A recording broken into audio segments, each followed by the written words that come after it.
Pessoal, eu dei start aqui na gravação da Web ao vivo de hoje. Antes da gente iniciar aqui, né, vou compartilhar com vocês as diretrizes Senai Unidigital, tá? E depois da dica do Unidigital, voltamos à nossa programação normal de hoje. Como aproveitar melhor sua web aula via Teams? Participar de uma web aula é mais do que entrar na chamada, é estar presente, focado e respeitando o momento de aprender. Vamos às dicas? Escolha um lugar tranquilo, bem iluminado e sem barulhos. Isso ajuda você e toda a turma a manter o foco na aula. Entre na sala alguns minutos antes do horário. Assim você consegue testar a internet, o áudio e começar a aula com calma. Sempre que possível, mantenha a câmera ligada. Isso mostra envolvimento. Mas lembre-se, esteja com roupa apropriada, em um local adequado e cuide do que aparece ao fundo. Você está em um ambiente de aprendizagem. Quer falar? Use o chat ou a função levantar a mão. Respeitar o tempo de fala do outro ajuda todo mundo a participar melhor. Evite distrações durante a aula. Feche outras abas, guarde o celular e foque no conteúdo. Esse é o seu momento de aprender. Em caso de dúvidas sobre o conteúdo, fale com seu tutor ou tutora. Para dúvidas sobre acesso ou uso da plataforma, procure um monitor. Use o AVA, ele é o seu canal direto com a equipe. Você faz parte da aula e a gente está aqui para ajudar você a aproveitar o melhor dela. Isso, compartilhar nossa tela aqui.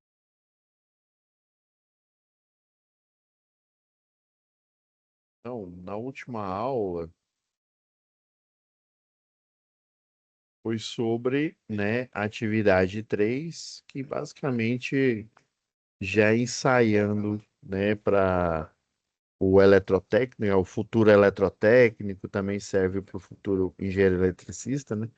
Saber como é que é um memorial descritivo e também, né, saber como é que é uma opinião técnica. Nas próximas aulas, nós vamos discorrer mais sobre isso, vamos elaborar, né, sobre que tipo de atividade o eletrotécnico que ele pode executar, né, qual que é a atribuição dele, tá? E só que hoje, né, antes da gente fazer isso, inclusive deixei aqui, ó, tem um material extra. Esse material extra aqui, ó, da aula passada, é um exemplo aqui de laudo, e eu deixei já no formato Word, né? Que aí vocês podem utilizar até profissionalmente aí como exemplo, né? Um exemplo de um parecer de limpeza de faixa de servidão, né? Um exemplo de parecer aqui, ó, depois a gente vai discutir, tá? Aí por isso que eu já até deixei aqui com vocês o arquivo. Se não me falha a memória, é sobre a empresa estava alegando, né? Concessionária de energia estava alegando que esse funcionário ele não tinha um direito ao adicional de periculosidade, tá? Não, né, não sei se vocês sabem, né? Mas todo profissional que trabalha diretamente com a eletricidade, ou seja, principalmente eletricista, né? Mas se porventura o eletrotécnico, se porventura o engenheiro eletricista, ele tiver de fazer um trabalho, né? Se expondo ao risco de choque elétrico, ele tem o direito ao adicional, né, chamado de periculosidade, tá? Outros adicionais relacionados ao trabalho, por exemplo, adicional de insalubridade, né? Ou seja, dependendo do tipo de ambiente que você trabalha, por exemplo, ambiente com muito ruído, né? Ah, como é que eu vou solucionar? Eu trabalho com empilhadeira, e empilhadeira você sabe que tem aquele barulhozinho justamente para o pessoal saber que tem né, um veículo ali se movimentando e que ele que é perigoso, né? Ficar próximo. Daí ele emite, né, um sinal semelhante, se eu não me engano, ônibus. Por exemplo, ônibus quando está manobrando, né, dando ré, caminhão, né, ele emite também. esse sonido, né? Esse som aí para alertar, né? Porém, imagino você o dia inteiro ali trabalhando com empilhadeira, né? Por isso que o profissional que trabalha com a empilhadeira, ele utiliza o protetor auricular, né? Que ele parece dependendo, parece aqueles fones de ouvido sem fio. E dependendo do nível de atenuação, né? É mais ou menos o permitido aí, né? Se não me falha a memória, é 85 decibéis, né? Acima disso, esse sonido, né? Esse som, ele já começa a ficar prejudicial, né? Para a saúde, né? Podendo, né? Com o tempo, provocar uma perda de acuidade, né? Auditiva aí.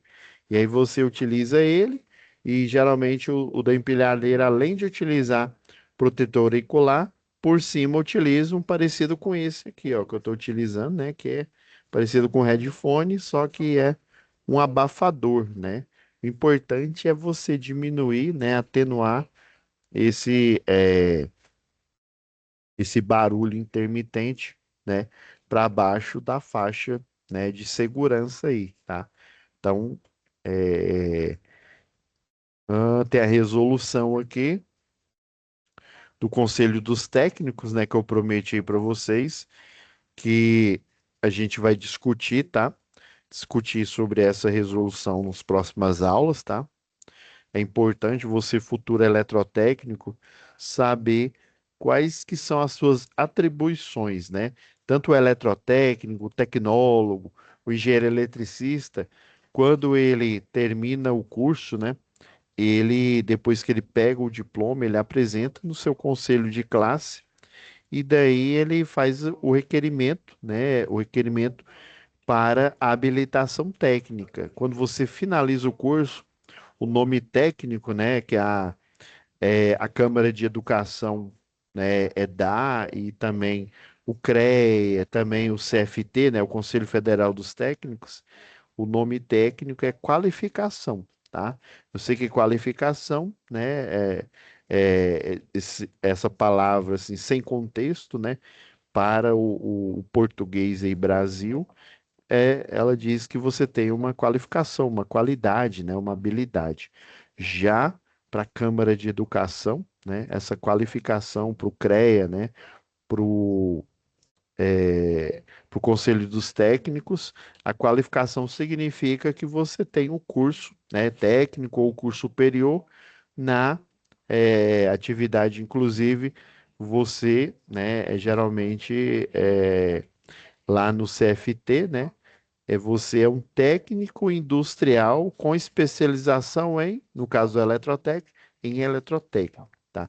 Então, isso é uma qualificação, né? O jargão, né, técnico é qualificação. Já o, quando você faz o requerimento no seu conselho de classe, daí você vai receber a habilitação técnica, né? Então, você apresenta o seu diploma, prova que, né, você realmente fez o curso técnico, eles vão dar uma olhada na instituição, né?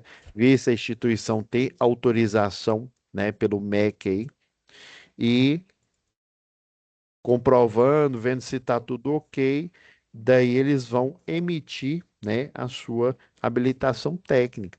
Depois você vai pegar, eu não sei, eu não me lembro se eu mostrei na aula passada, mas já dando spoiler aqui, ó, eu procurei, foi até lá se eu não me engano, foi do Rio Grande do Sul, que geralmente eu tenho aqui era do CREA, né, mas como o eletrotécnico saiu do CREA, então não faz mais sentido.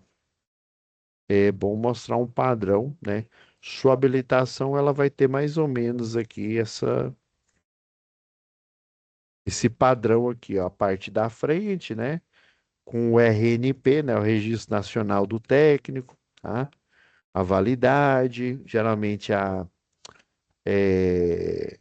o do CREA atualmente não tem, provavelmente as próximas versões aí como o Conselho dos Técnicos ele é relativamente novo aí, né?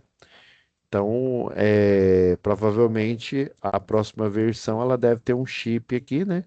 E aí não tem mais validade. Antigamente a do CREA também tinha um prazo de validade, você sempre estava renovando. Hoje em dia não precisa mais, só quando muda a versão, né? E aí você faz a renovação, mas sem ônus, né? Então, a parte da frente vem a validade, né? Conselho Federal dos Técnicos, o nome, a data do registro, o título, né?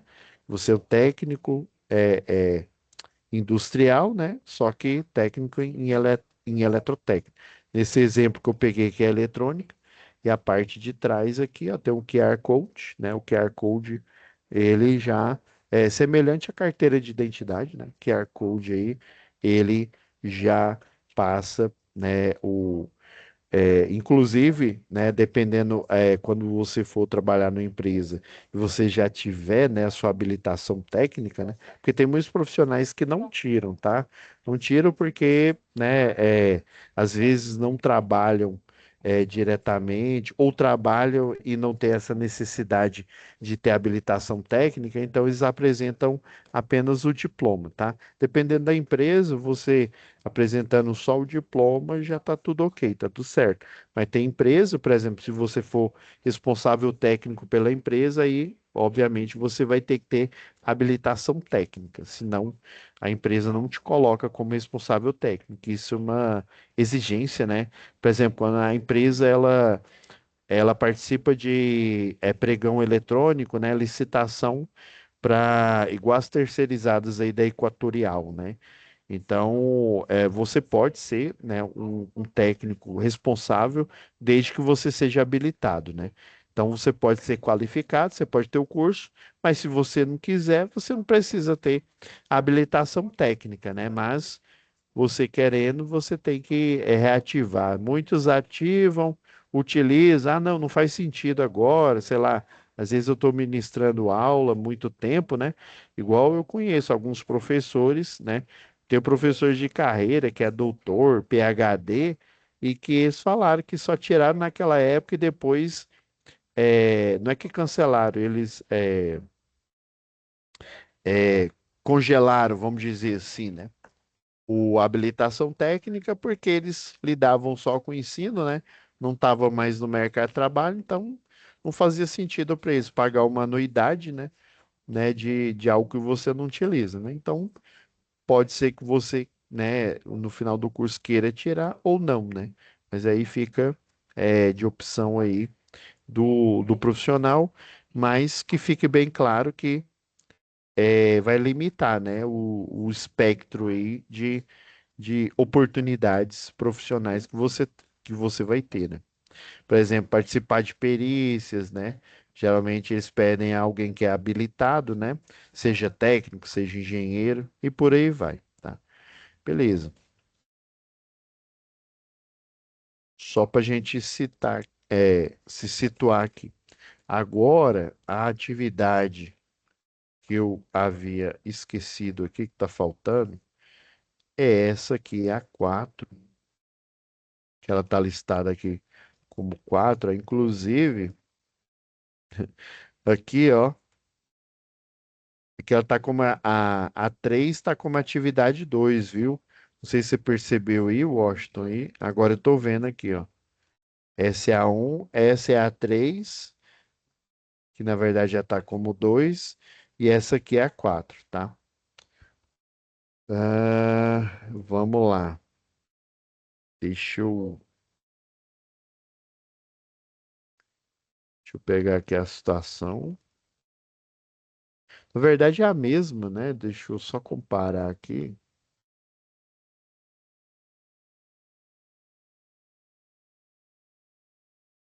É a mesma folha aqui. Precisa nem baixar. A folha, né, rapaz, eu acho que esse aqui do orçamento não tá legal. Eu vou baixar aqui só para ver como é que ele tá. Por quê? Eu tenho que partir do princípio, né, igual vocês iniciaram agora o primeiro módulo, né, em que lá no módulo básico vocês fizeram o básico. Então, eu tenho partido do princípio que ainda você, né, o que o aluno, né, quando eu falo você, o aluno, ele ainda não tem experiência aí na área profissional, Por isso que eu forneço vários materiais extra aí, né? Porque eu sei que o aluno de eletrotécnica, o aluno de engenharia, além de conhecer o conteúdo, né, além de aprender, ele quer aprender justamente para ele, né, aplicar no mundo real, né, no mundo profissional, tá? E aí, como eu sei dessa dor aí, né, do aluno, né? Aí por isso que às vezes você, não, estou estudando eletricidade, o professor está mostrando um monte de coisa alienígena lá, né? Análise de circuito, aqueles exercícios intermináveis lá. Aquele exercício é de propósito, para você entender que você tem que ter uma base mínima ali, matemática e de física, né? Para você poder fazer projeto, para você poder interagir, né? Para você dimensionar um circuito, né? Você não pode simplesmente no achismo, não. Eu acho que um disjuntor de 10 amperes vai vai dar bom, né? Nunca você pode fazer isso, porque isso não é nada profissional, né? Você não está utilizando o método científico.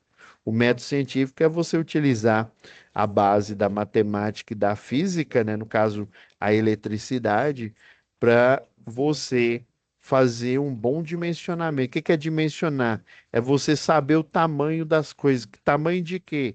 Né? O tamanho, a dimensão é de quê?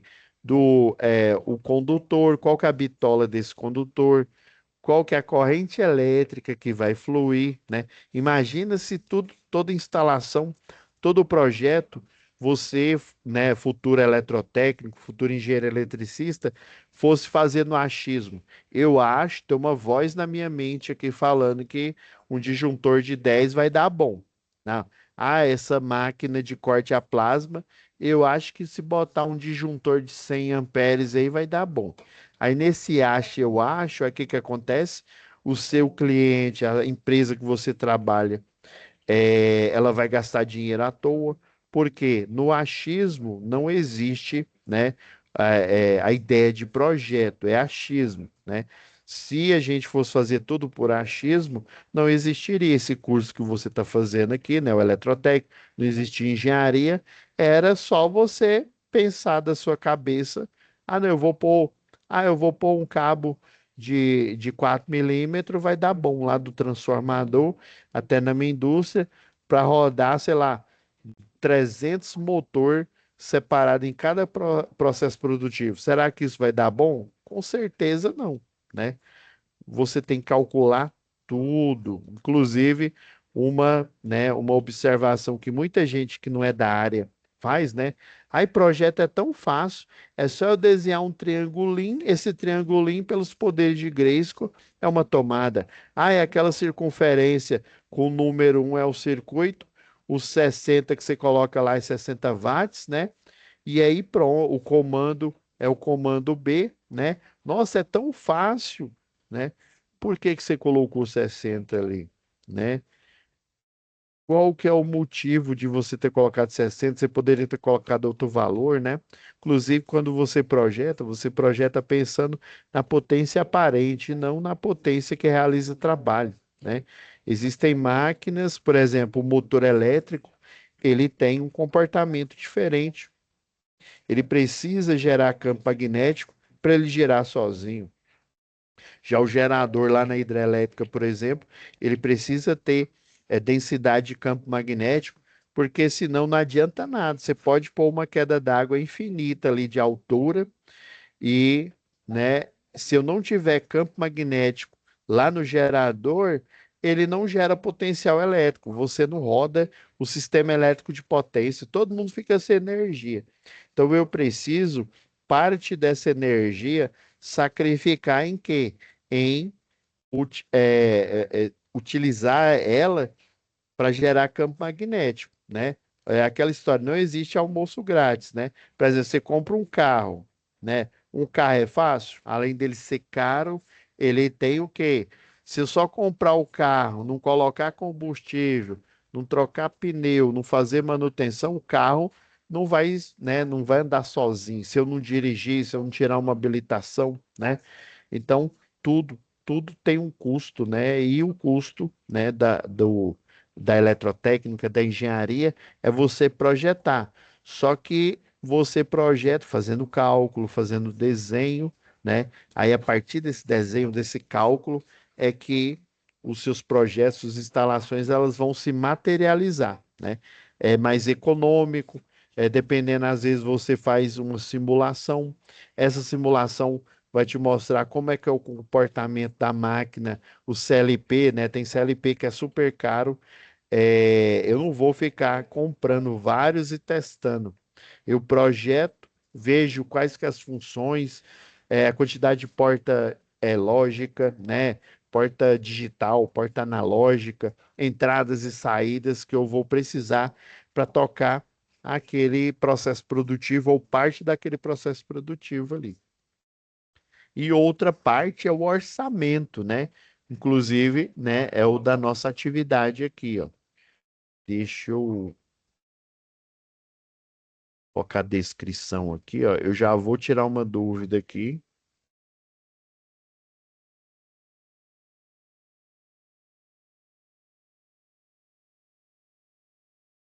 Ó, esse orçamento aqui. Ah, não, essa folha tá legal, ó. É porque o arquivo antigo era só. O arquivo antigo era só uma célula aqui, né? E eu sei, né? Isso aconteceu comigo quando eu iniciei o curso lá de engenharia, só para vocês terem uma ideia. Eu não sabia nem ligar, né, um arquivo, né, no computador. Eu não sabia nem ligar o computador, pra falar a verdade, né? Naquela época eram outros tempos, não era fácil igual hoje, que você pode comprar um computador, comprar um celular, parcelar. Na época, acredite, eu vivi nessa época. Não tinha financiamento assim né, só tinha de casa, e de carro, né? Normal, mas não tinha esse negócio de você pagar boleto para uma loja e comprar a perder de vista, né? 24 vezes, né? Não tinha essa facilidade. Então, o computador era uma coisa alienígena para mim na época, né? E aí eu não sabia.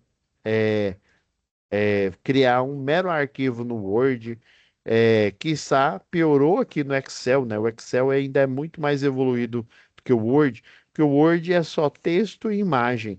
Aqui no Excel, né? Inclusive nas versões atuais aí do Word, né?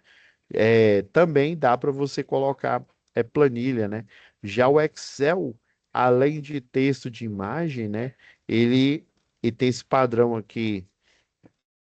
Inclusive, ele parece uma matriz, né? Que a gente estuda lá no segundo ano do segundo grau. Matrizes, né? Determinante.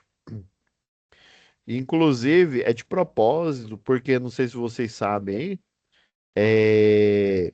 Banco de dados, né? O programa que você utiliza, o banco de dados dessa plataforma que vocês acessam aqui, ele funciona a partir de alocação de endereços e é semelhante a matrizes mesmo. Você tem uma coluna, você tem um local ali. É óbvio que dada a proporção. Como assim, professor? Por exemplo, para você armazenar hoje em dia, você tem o SSD, né? Que é a memória de estado sólido aí. E antigamente o pessoal utilizava fita, né? Aquela fita cassete, dependendo aí da sua idade, você nunca ouviu falar. Utilizava fita para armazenar dados, uma fita magnética.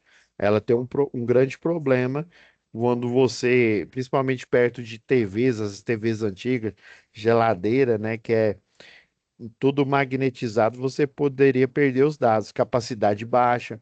Depois da fita cassete veio o disquete, depois do disquete veio o zip drive, só que o zip drive ele tinha uma falha catastrófica aí, né? A Iômega, né? Foi uma empresa que foi meteórica, ela resolveu o problema, mas tinha uma falha ali. Depois vieram, né, os armazenamentos aí é, é, por exemplo, armazenamento de pendrive, né, disco magnético, né? E hoje em dia você tem o estado sólido, que inclusive é muito rápido. O disco magnético é semelhante ao LP, né? Não sei se vocês se lembram, né? Antigamente nós tínhamos o disco de vinil, né? Que tem uma agulha. O HD, né? O HD clássico, ele tem uma agulha. Em vez dela ficar lendo diretamente no vinil, ela fica flutuando e verificando os dados magnéticos aqui. Hoje em dia, você tem, né, o estado sólido que você tem mudanças de estados aí. Então, eu coloquei esse padrão aqui de Excel, né, separando, porque você vai entender aqui, ó. Eu vou até diminuir aqui o tamanho do arquivo e aumentar mais aqui o Excel. Então, depois que você provou para a construtora, vou até pegar aqui o arquivo aqui.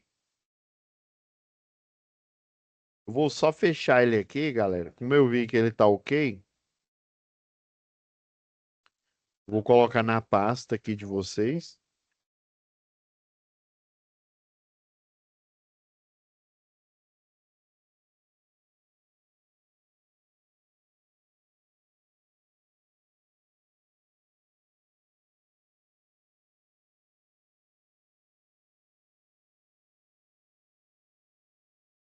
Aqui, ó, galera. Depois que você fez o orçamento, não, o orçamento não, desculpa, a análise, o Gabriel, né, o seu paradigma aí, o Gabriel juntamente com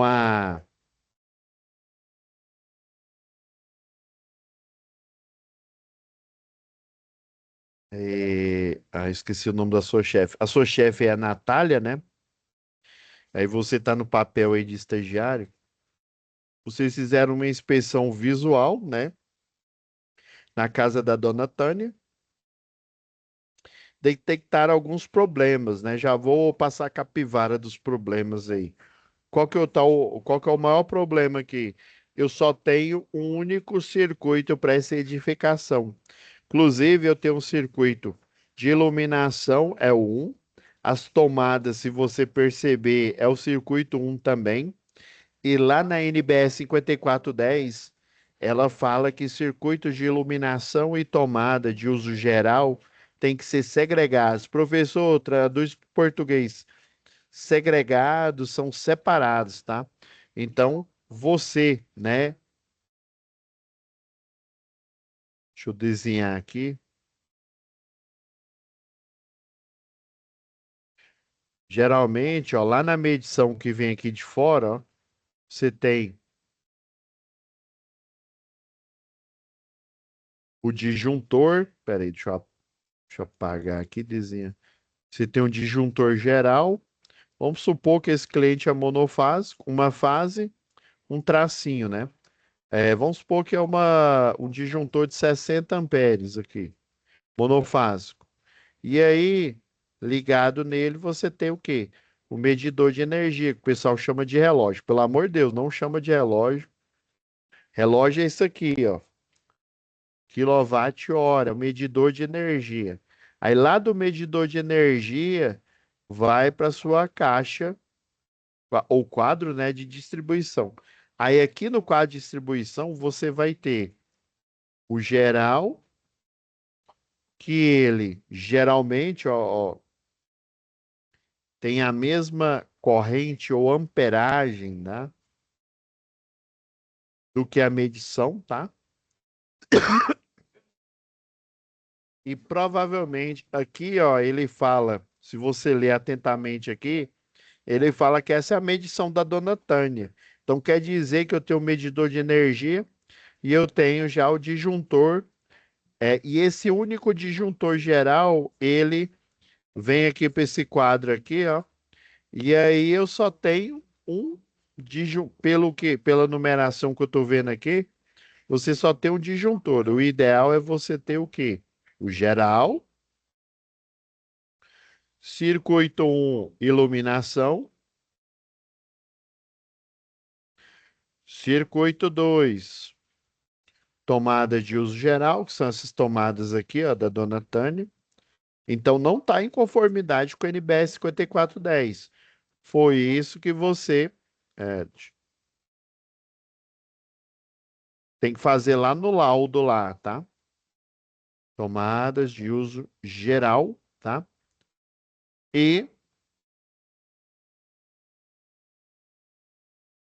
o 3 em diante são tomadas de uso específico. Por exemplo, chuveiro.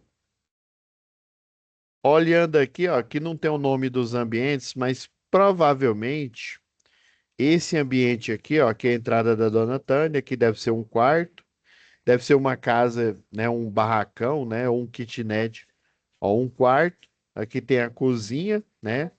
Aqui provavelmente é o banheiro, tá? E aqui, ó, você está vendo, ó, todas as tomadas aqui, ó. Essa tomada tem uma simbologia diferente, provavelmente é uma tomada próxima do rodapé, tá?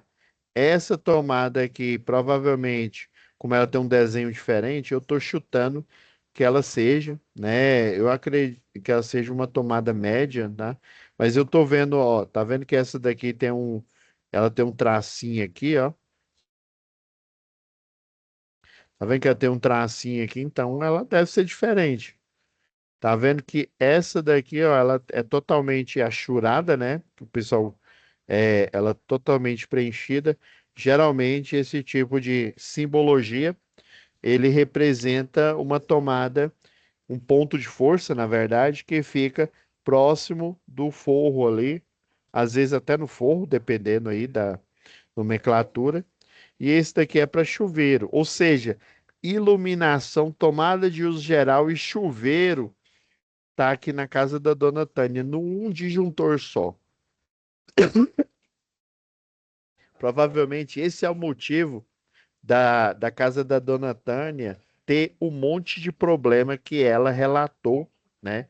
E que na inspeção visual, né, e por ensaio, utilizando o multímetro para ver a tensão, para ver, por exemplo, se não tem queda de tensão na casa dela.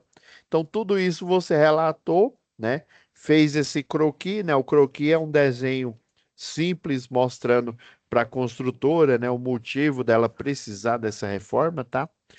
E aí você vai fazer o orçamento. Como esse projeto eu não tenho metragem, né? Na verdade, ó, deixa eu abrir mais aqui, ó, não tem nem a escala, né? Nem se você tivesse o escalímetro, aquela régua de medida em mão, né, de escala, você conseguiria fazer esse orçamento aqui, por exemplo, ó. Tá vendo aqui, ó, que tem as peças, né, o disjuntor, ó, um disjuntor de 40. Como não tem essa descrição, né, de qual que é a corrente, nem aqui na descrição da disciplina aqui, né, da situação de aprendizagem, muito menos na planta antiga da Dona Tânia aqui, né? É aquela história, eu não vou pedir coisas que não existem, ainda mais que você está no início do curso, né? Você ainda não tem essa experiência, né, essa autonomia para gerar essa lista de material. Inclusive, hoje em dia, os programas, o Proelétrica, o CADPROG, o AutoCAD Illumine, o MapSweep Revit, né, da Autodesk, que faz parte do Revit, né? Eles geram. Você vai lá no projeto, seleciona, clica com o direito do mouse e aí ele fala, lista de material. Aí te pergunta, você quer em Word? Você quer em Excel? Você quer em PDF? Eu tenho um que é até em TXT, né? Cálculo, por exemplo, de a quantidade lá de BTUs, né? Caloria ali, né? E vai ser necessário para um projeto aí de ar-condicionado, né? Geralmente CPD, né? O que que é um CPD, professor? Central de Processamento de Dados. Você tem muitas máquinas, né? E essas máquinas, elas emitem muito calor, né? E a máquina, o computador, ele precisa de ter uma, como é que eu posso dizer? computador ele precisa de ter um resfriamento ativo. Aí, geralmente onde tem servidor, né? Por exemplo, o CPD ali da Universidade Católica, eu já visitei, o CPD da Organização Jaime Câmara, né? Lá da Rede Globo aqui, da unidade aqui de Goiás, né? Ele tem um sistema de refrigeração extremamente eficiente. E aí você precisa saber quantos BTUs, né? Qual que é a capacidade necessária para aquele ambiente estar refrigerado e para as máquinas não sobreaquecerem, né? E perderem desempenho, tá? Aí, como eu não tenho essas indicações aqui, né? E aí, como é que você vai saber qual que é a metragem, tá? Por isso que eu já forneci para vocês nessa atividade as peças, né? Interruptor, disjuntor que vai necessário lá em projeto na UC, na terceira UC desse módulo, né? Projetos elétricos prediais, aí a gente vai se preocupar nesse dimensionamento, beleza? Mas por enquanto, né, você vai receber aqui a metragem, inclusive, né? Aí você tem que ver o rolo, né? O rolo de, sei lá, vamos supor que é um rolo de, vende por exemplo, a Leroy Merlin, ela vende, ou qualquer outra loja aí, né? Transol, Eletroenergia, a Gel, né? Estou falando as mais comuns aqui de Goiânia, por exemplo. Aí eu forneci a metragem, tá? A metragem que com, cer com certeza foi levantada lá por esse Asbilt. Inclusive, esse levantamento aqui, ele tecnicamente você vai chamar ele de Asbilt do elétrico. Esse projeto, por exemplo, um projeto normal, né? Você faz ele o quê? Você desenha, você calcula primeiro, faz diagrama unifilar, e aí só assim você apresenta para o cliente, e a partir daquele desenho, daquele cálculo, que o cliente vai comprar as peças. Só que tem projeto, principalmente projeto antigo, igual esse daqui, por exemplo, residência, pessoal. Residência, né, unidades unifamiliar, né? Consumidores unifamiliares não tem essa obrigação de ter um projeto aprovado. Olha só o que eu estou falando. Projeto aprovado. Não quer dizer que não precisa de projeto, não. Tem que ter projeto, só que não há necessidade de aprovar ele na concessionária local, igual de uma indústria, igual de uma universidade, que tem uma carga, uma demanda grande, tá? Não tem essa necessidade, não. Mas precisa de projeto. Precisa que pelo menos um eletrotécnico, um engenheiro, tenha, né, dimensionado aquele sistema para ele sair com segurança aí, tá? Inclusive, só o engenheiro e o eletrotécnico que tem habilitação para tal, tá? Ah, professor, tem um eletricista lá, e tem um curso de eletricista, né, predial, por exemplo, e pode fazer projeto? Poder até ele pode. Inclusive, o eletricista, né, no curso de qualquer instituição séria, né, igual aqui o Senai, ele tem capacidade para fazer projeto, beleza, para calcular, para dimensionar, mas ele não tem, né, um conselho dos eletricistas. O único que tem conselho é o técnico e o engenheiro, tá? O técnico é o CFT, né, o Conselho Federal dos Técnicos, o engenheiro é o CREA, tá? E aí, por conta, né, do técnico e engenheiro ter conselho, ele pode fazer, ele é habilitado, tá? A palavra é essa, ele é habilitado para fazer projeto e ser responsável técnico e outras prerrogativas aí, tá? Então, só o eletrotécnico engenheiro que é habilitado para fazer projeto. Qualquer outra pessoa que não é técnico, que não é engenheiro, ele não é habilitado para fazer, tá bom? Se ele não é habilitado, ele não pode sair fazendo projeto e falar que o dele está certo, tá? Então ele precisa ter essa habilitação. Dado importante aí. né? É aquela história, né? Tem gente que acha, ah, não, só porque eu vou chamar um eletrotécnico, vou chamar um engenheiro, ele vai arrancar o meu couro, não. Ele vai fazer de forma correta, tá? Hoje em dia tem muita facilidade, é igual a gente leu, né, na aula passada, na atividade lá da Dona Tânia, tá? Então aqui tem, né, a quantidade, a metragem. Aí o que que você vai fazer? O que que tá pedindo aqui, ó? Tá pedindo, ó, mediante a relação de materiais, né? Que aí, né, vamos fazer de conta que você, né, e a Natália lá fizeram o croquis, né? E aí você faz o levantamento do que precisa, né? A partir do croquis, do desenho. Beleza, faz as medições lá, né? E aí esse orçamento, geralmente, né? Existe uma lei, eu esqueci a lei, que ela regula sobre orçamentos, tá? Ainda mais orçamentos de empresas aí, por exemplo, é um padrão, tá? Quando você elabora um orçamento para uma grande empresa, você geralmente utiliza algumas regras, né? Por exemplo, você nunca vai fazer um orçamento tendencioso, né? A empresa, ela pede. O que que é tendencioso? Ah, os disjuntores só pode ser da Schneider. Ah, os disjuntores só pode ser da Siemens. Em orçamento, inclusive, você dá pelo menos, no mínimo, a opção de três, né? De três marcas, tá? Mas como esse aqui é um orçamento aqui para, né, para esse cliente, para Dona Tânia, né?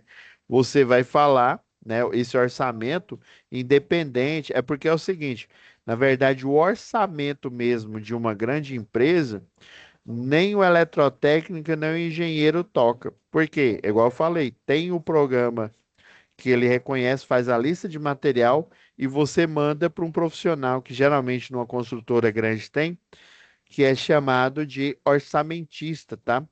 Ele pode ser um técnico, pode até ser um engenheiro.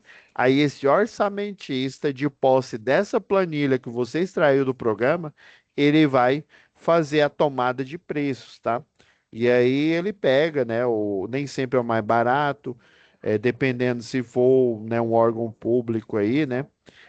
Você tem que pegar pelo menos, pela regra, é lei 8.000 e alguma coisa, você tem que pegar pelo menos, né, três marcas diferentes, de modo que você garanta a sua idoneidade aí no processo, né? Ou seja, você garanta ampla concorrência, né? Ou seja, a Schneider, a Siemens, né? A Schint, né? Que é uma nova aí, nova entre aspas, já atua, acho que é já há 9 anos aqui no país e outras tantas marcas aí, né? Você garante ampla concorrência. Por quê? Dependendo, eu vou fazer um orçamento para o Tribunal, né, de Contas da União.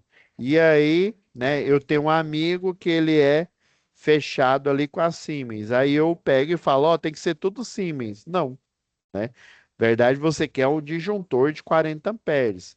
E aí, esse disjuntor, na hora, dependendo da empresa, né, você gera o orçamento, e aí o valor, às vezes o valor ele está embutido no orçamento, às vezes o valor é só o serviço, e aí a empresa, né, o Tribunal de Contas, é que vai fazer a compra e te entregar. Você só vai dar o valor do seu serviço. Por exemplo, sei lá, R$ 200.000 para fazer a manutenção em todo o tribunal, né? Então, esse 200.000 é só do serviço. Ele não está contando com o material. O material quem vai fornecer é o cliente, é o tribunal, seja lá quem for, né? A universidade. E aí você, né, fala, ó, tem que ser o disjuntor tal. E aí escolhe, né, entre as marcas. Às vezes eles especificam, ó, pelo menos três. Aí você coloca três opções. Mas aqui vocês não precisam nem colocar a marca aí, não. Coloca o preço. Então, né, o orçamento real, né, da reforma da Dona Tânia, com ao menos, né, pelo menos, né, no mínimo, três fornecedores, um orçamento na internet. Então, você vai pesquisar aí na internet o orçamento numa loja um, né? Aí você vê, Eu vou pela, sei lá, eletroenergia, beleza. Ah, orçamento 2 na Transol, tá? E, obviamente, se fosse um real isso, você iria fazer muito mais que 3, né? Você ia mandar para Eletroenergia, você ia mandar para Transol, você ia mandar para Gel, ia mandar, né, para, sei lá, para ferragista mais próximo, e às vezes o preço está competitivo, né? Você ia mandar para Leroy Merlin, e por aí vai, tá? Então, com o preço unitário, né? Ou seja, aqui, ó, precisa de dois disjuntores de 25 amperes, né? Então, o unitário, um único, e depois o valor total aí, né? E daí no orçamento, né? Porque até pregão eletrônico aí nem sempre é o menor preço. Geralmente em pregões eletrônicos aí, né? É o preço que está mais próximo. Por exemplo, a empresa, né? Vamos supor, o Tribunal de Contas da União ele tem um pessoal lá que estima, né, o valor até mesmo para liberar, né, o budget, né, liberar a verba. E aí eles fazem um pré-orçamento e estima que para manutenção do auditório, seja lá que ambiente que eles precisam fazer, esse orçamento vai ser em média, sei lá, R$ 200.000. Estou chutando, tá? De, de, é, de material, tá? Ou de serviço, material. E aí você faz lá no pregão eletrônico. Por exemplo, eu sou, sei lá, sou dono da empresa e eu falo, olha, e isso a empresa não sabe o valor, tá? Aí fala, olha, para fazer esse serviço, eu vou cobrar 50.000. Opa, pessoal do tribunal viu que, em média, ele custaria, em média, R$ 200.000, eu ofereço 50.000. Aí já a Transol, né, ela, né, o pessoal lá de compras lá, vai, vai ser, sei lá, é, 250.000, né? Opa, 250.000 tá mais próximo da realidade, né? Mas o meu 50.000 ele está muito longe, por quê? Porque ele está muito abaixo da média que queria dar o valor, né, do serviço. Com certeza eu iria pegar esses 50.000, ia ver que não ia dar certo, e aí eu iria precisar mais de quê? De mais verba, entendeu?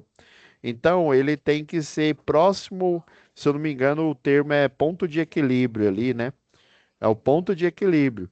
Aí vamos supor, uma terceira empresa, ela fala, essa instalação aí vai levar 5 milhões. Tá de brinca, né? Tá de brincadeira, né? Tá de brincation e família. 5 milhões, sendo que o pessoal, né, dedicado aí do tribunal fez uma avaliação e que na média ia dar 200.000, né? Eu já dei um valor muito baixo, 50.000. Já outra empresa, um valor, né, totalmente fora da realidade. Já outra empresa, não, um valor ali próximo. Então, nem sempre, né, muita gente acha que seria o mais barato, ia pegar comigo, com 50.000, mas não, né? Iria pegar o valor mais próximo do ponto de equilíbrio, né? Para não ter surpresa aí com essa empresa aí, com essa licitante, né? Então, seria os 250.000 ou mais próximo daquele valor de equilíbrio aí, né? Porque senão pode configurar, vai que o cidadão ele oferece 5, né? Vai levar 5 milhões. E vai que, né? O pessoal quer fazer lavagem de dinheiro aí, né? Não, vou pegar esse mais caro aí, porque 200.000 a gente a obra aqui, o que sobrar desses 200.000, né? Ou seja, 4.800.000, iria ficar ali de propina, né? Pro pessoal. Também pode acontecer isso, né? Então, essa regra aí em licitações aí, se eu não me engano, é Lei 8.000 e alguma coisa.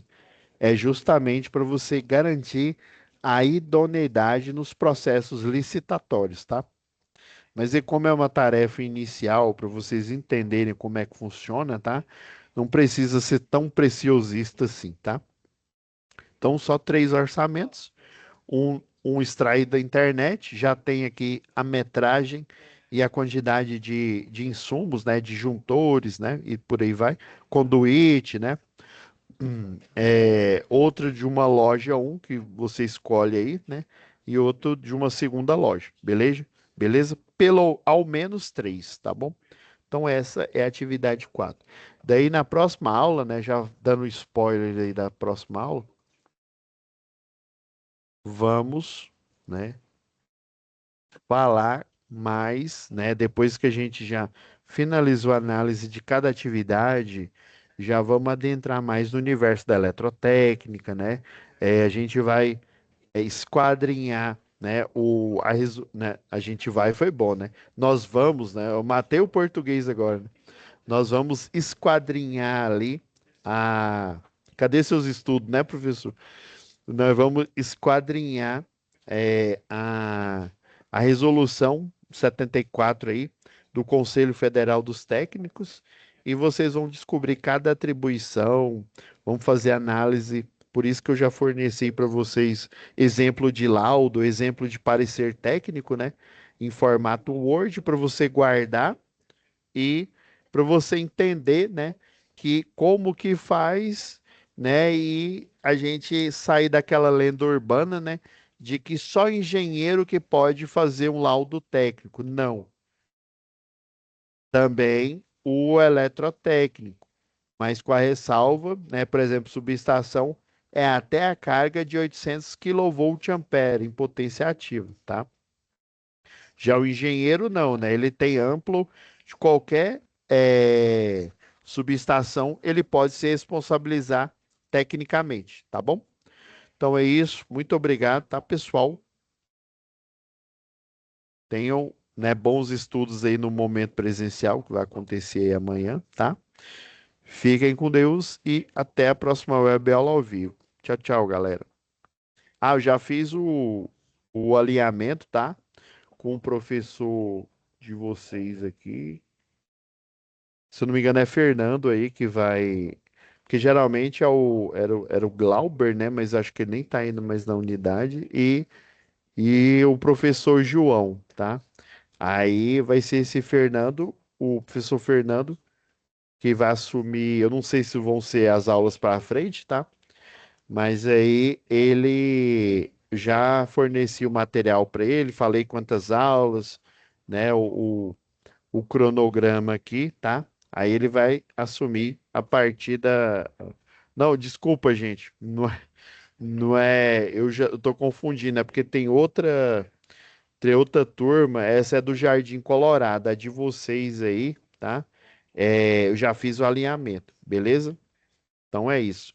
Esse do professor Glauber e do João, né, o Fernando, é lá do Jardim Colorado, de vocês é do Ítalo Bolonha. É porque a disciplina, né, vocês estão numa mesma disciplina aí eu fiz a confusão aqui com os nomes, tá bom? Então é isso, pessoal. Muito obrigado, fiquem com Deus e até a próxima web aula ao vivo. Tchau, tchau.